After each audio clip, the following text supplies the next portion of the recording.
गावात पाणी शिरलं. माणसं भयभीत झाली. निम्मी अर्धी गावातनं बाहेर पडली. बाकीच्यांनी टेकडावरच्या घरातनी तळ दिला. वाळलं हरभरं खाऊन 4-5 दिवस काढलं. शेवटी आमणापूरच्या वतात बामणाच्या पोरीनं पूर पवायला उडी टाकली.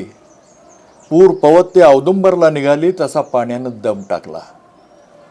तिचं महात्म्यच तसं होतं. तिनं पुरात उडी घेतली की कृष्णाबाई आपोआप मागे सरायची. मग सवाष्णी बायका नदीची खना नारळानं उटी भरायच्या आणि माहेराला आलेली पोरगी नांदायला जावावी तशी ती पात्रात परत जायची. नवसाच्या पोराचं पाळणं लोक पुरात खेळवायचं. पाळणा सजवायचा, त्यात बाळासाठी अंथरूण टाकलं जायचं. त्यावर दुपटं टाकून बाळाला पाळण्यात ठेवायचं आणि तो पाळणा घागरीच्या नाहीतर भोपळ्याच्या सांगडीवर ठेवून पट्टीचे पोहणारे 4 जण सांगडीबरोबर आत उतरायचे आणि पाळणा खेळवायचे. बघणारी माणसं तोंडात बोटं घालायची. आता काय होत आहे? पाळणा धाराला लागला तर काय होणार?